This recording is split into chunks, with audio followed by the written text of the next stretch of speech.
ইসলাম গ্রহণ করলেন, আমি কিন্তু সারে নজরুল বলতেছি, আপনি একটু মনোযোগ দিয়ে শোনেন। একটা সূরারও আপনি সারে নজরুল বলতে পারবেন না, অথবা কেউ আপনাকে শোনাবে না। আপনি বুঝতে পারবেন যে এই সূরা কি জন্য নাজিল করা হয়েছে। কখন এই আল্লাহ রসুল বলল আমি তোমাদের মতো মানুষ, কখন বলালো? যখন আব্দুল হামজা যখন ইসলাম গ্রহণ করলেন, এরপরে ওমর এখনো ইসলাম গ্রহণ করেনি।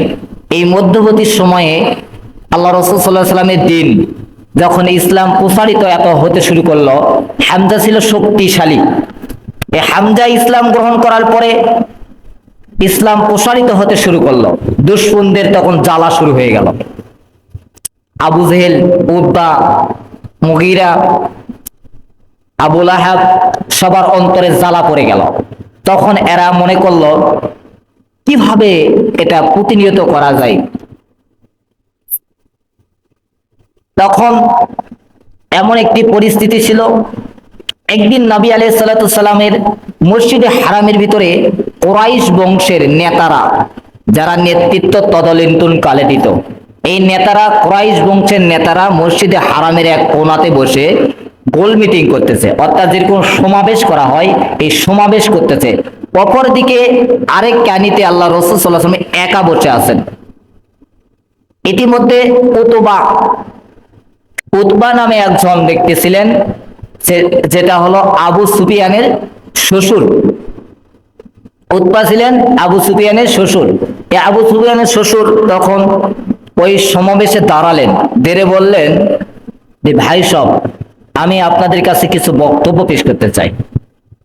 তখন তারা সবাই, কুরাইশদের নেতারা বললেন ঠিক আছে, তোমার বক্তব্য পেশ করো।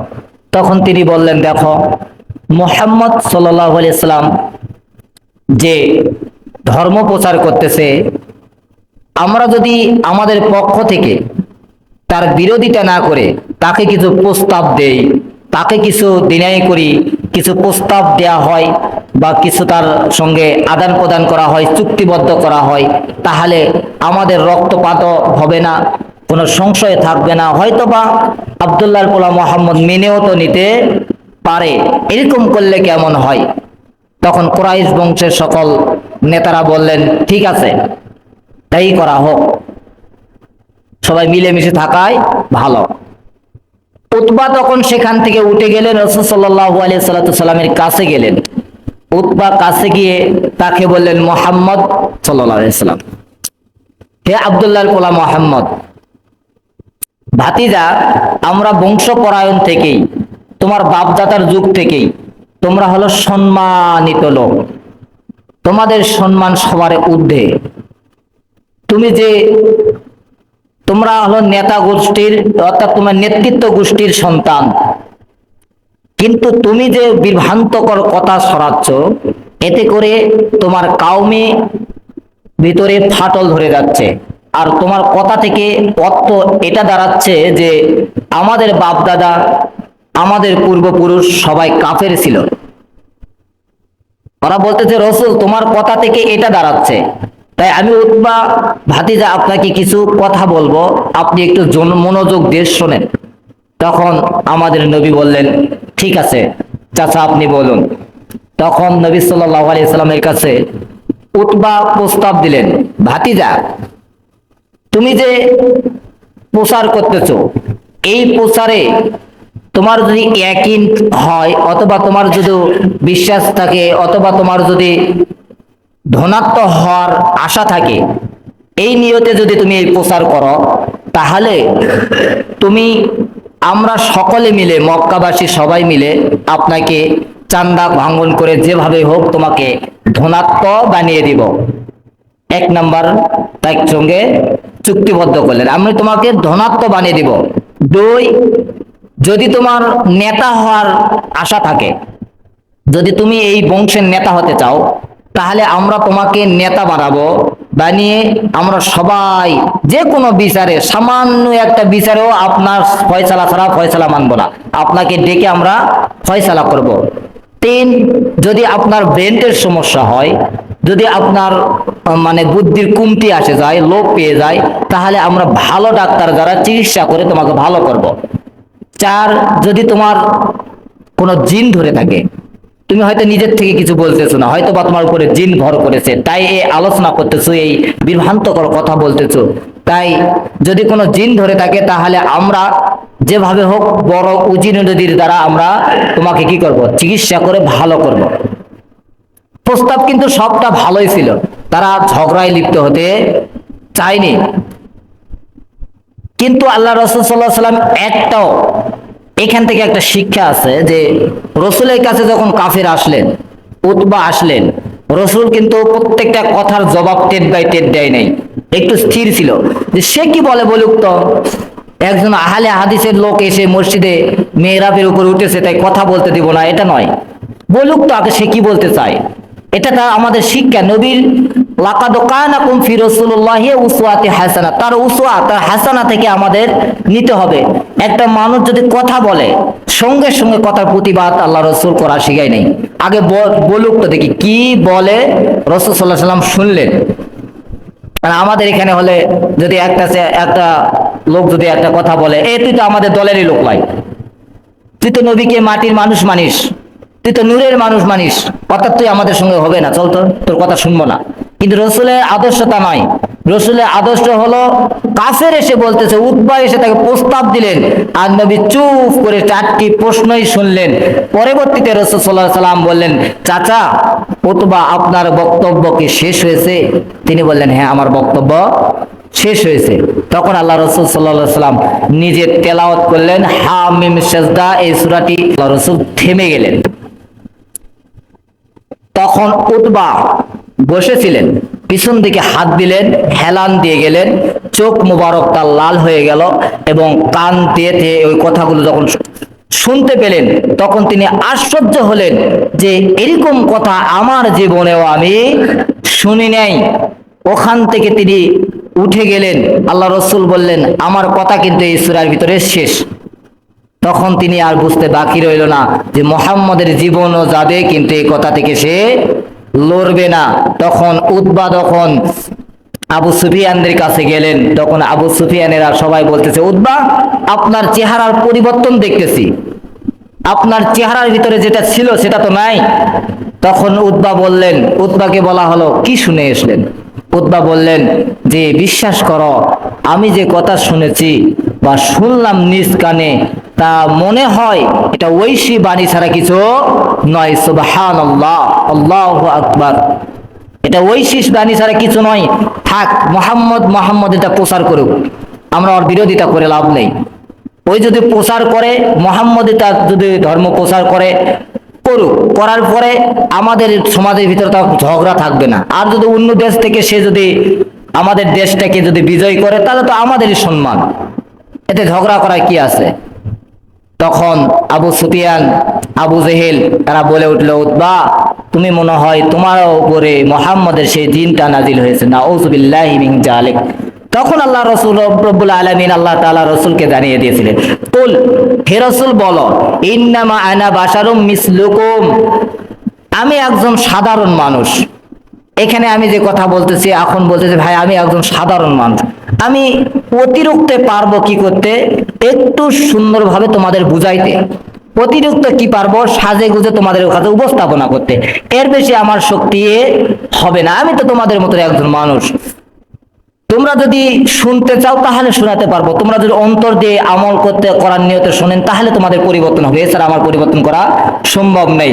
নবী বললেন, আমি, আল্লাহ তাআলা বলালেন, হে রাসূল আপনি বলুন, আমি তোমাদের মতন একজন মানুষ, আমার সাধ্য নাই যে তোমাদের অন্তর পরিবর্তন করি। তোমরা যে হেদায়েতের জায়গাতে যে পর্দা টাঙ্গে দিয়েছো, মনের উপরে যে পর্দা টাঙ্গে দিয়েছো, এই পর্দা কিন্তু আমি খুলতে পারবো না। আমি সাধারণ মানুষ, আমি এটা খুলতে পারবো না। আমি মানুষ, রক্তে মাংসের একজন মানুষ। আমি তোমাদের ভিতরে, কর্ণধারের ভিতরে দাগ লাগিয়ে দিব, এটা আমি মুহাম্মদ পারবো না। আমি একজন সাধারণ মানুষ। কিন্তু তুমি শুনে নাও, আমি এক আল্লাহর পক্ষ থেকে আদিত হয়েছি, এক আল্লাহর ইবাদত করার জন্য।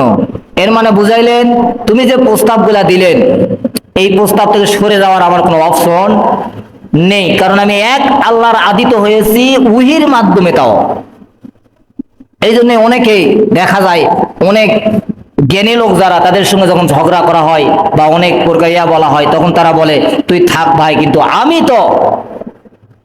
আমি তো দীর্ঘ 20 বছর পড়ার পরে এই সিরাত, রসুলের এই সিরাত, এই জন্য নবী এই পরিস্থিতিতে এই কথাটা বলেছিল যে আমি তোমাদের কাছে একজন সাধারণ মানুষ। আর এটা নিয়ে যা আমরা নূর না মাটির মানুষ না কিসের মানুষ না কি হয়েছে, তার কোথা থেকে আসলো, কি দিয়ে তৈরি, এগুলো দিয়ে বিভ্রান্ত ছড়াই। সূরার ভিতরে এই বিভ্রান্তর কোনো আলোচনাই নেই। রসুলের কাছে কেউ এভাবে বলেই নাই যে তুমি কিসের মানুষ, কিসের তৈরি তুমি, এ কথা এই প্রসঙ্গে আসেই নাই। অথচ আমরা এই প্রসঙ্গ নিয়ে তর্ক বিতর্ক লিপ্ত হয়ে থাকি। দেখেন, আপনি সারে নজরুল না পড়লে এই আয়াতে কিচ্ছু বুঝতে পারবেন না। অর্থ সহ আপনাকে দেখানো হবে, অর্থ তাই আছে, কিন্তু পরিস্থিতি কি মোকাবেলা করতে গিয়ে এই কথাটি আল্লাহ তাআলা নাজিল করেছেন। তাহলে রসুলের কাছে যখন ওই যে কাফের উতবা, সাইবা, মুগীরা, এদের ধ্যান ধারণা, এদের ব্রেনকে লালন করেছিল কি, যে তারা মনে করেছিল যে রাষ্ট্রীয় কোনো ক্ষমতার জন্য নবী এগুলো প্রচার করতেছে, আমাদের ধর্মকে নষ্ট করার জন্য এগুলো করতেছে। তারা মনে করেছে ধন সম্পদ বেশি যেন নবীর হয়, এই জন্য নবী এইগুলো প্রচার করতেছে, মুহাম্মদের ছেলে আব্দুল্লাহ। কিন্তু উতবা যখন নিজে কানে শুনলেন তখন বুঝতে পারলেন, কিন্তু সরে আসার সুযোগ তার হলো না।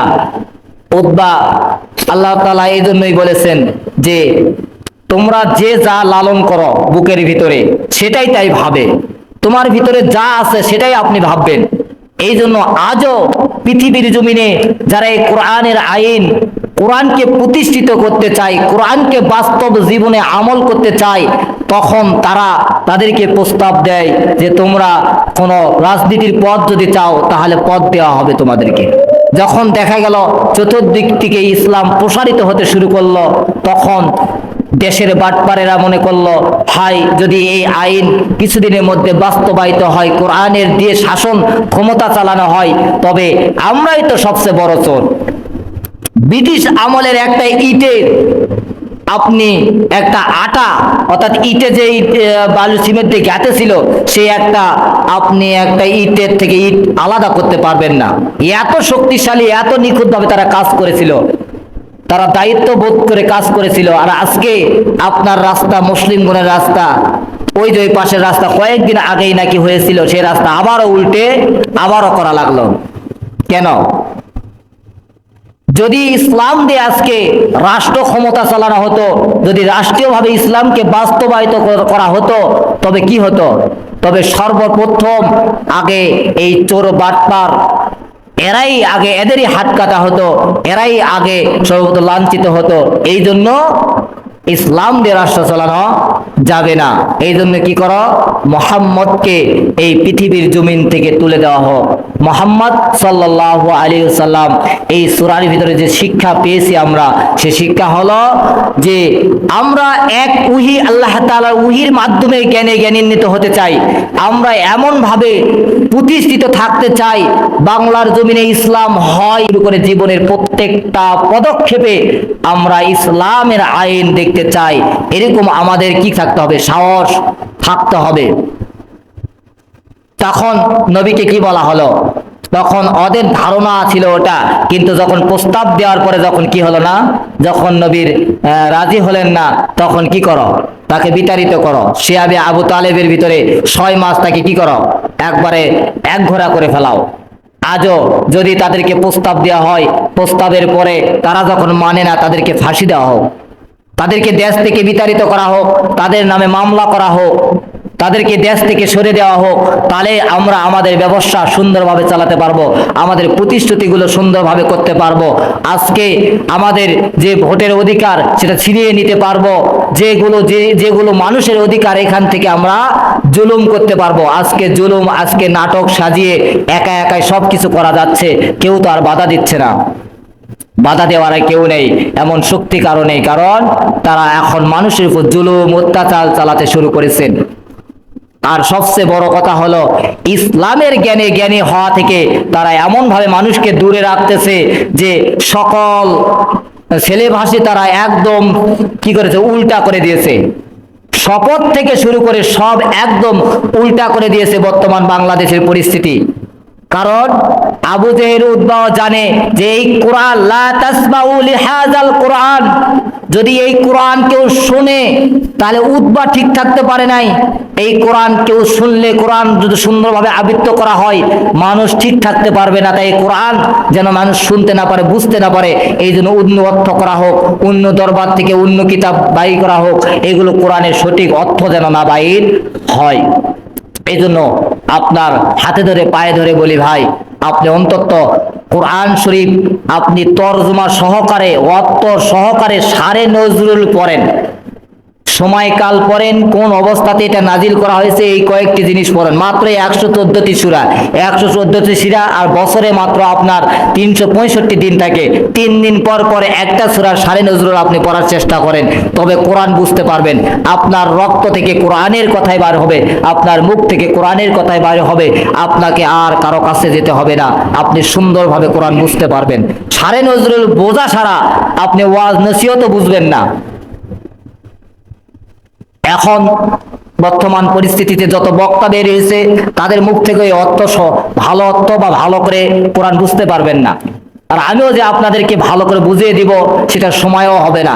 এই সারে নজরুল যদি ঠিক মতো বোঝানো যায় 2-3 ঘন্টা নিম্ন চলে লাগবে, একে একে ওয়ার্ড বাই ওয়ার্ড বলতে গেলেও সেটা তো আপনাদের সময় হবে না। মাত্র 30 মিনিট, প্রায় 30 মিনিট অথবা মাত্র 20 মিনিটের সময়ের মধ্যে কিছুই বলা যায় না, কিন্তু মেইন পয়েন্টগুলো তুলে ধরার চেষ্টা করেছি। প্রত্যেকেই বর্তমান যুগে যাদের নসিহা কোরআন এবং হাদিস মোতাবেক বোঝা যাচ্ছে, তার মধ্যে হলো আমির হামজার ওয়াজটা খুব সুন্দর। তিনি বর্তমান যুগ উপযোগী অনুযায়ী কথা বলতে পারেন, এবং আহমদুল্লাহ, শাইখ আহমদুল্লাহ, ইনিও যে কথাগুলো বলেন একদম কোরআন সুন্নাহ অনুযায়ী কথা বলে। এদের কথাগুলো আপনাকে শুনতে হবে। এবং আমাদের মরহম যে সাইদি রহমাউল্লাহ, যিনি জাতিকে ইসলামের একটা দেশ দেখার জন্য যিনি খুব অপ্রাণ চেষ্টা করেছিলেন, তিনার ওয়াজ নসিহত থেকেও আপনি কিছু নিতে পারবেন। এগুলো ওয়াজ আপনি, এদের ওয়াজ আপনি বেছে বেছে শোনেন, আপনি কিছু পাবেন, কোরআন আপনি শুনতে পারবেন।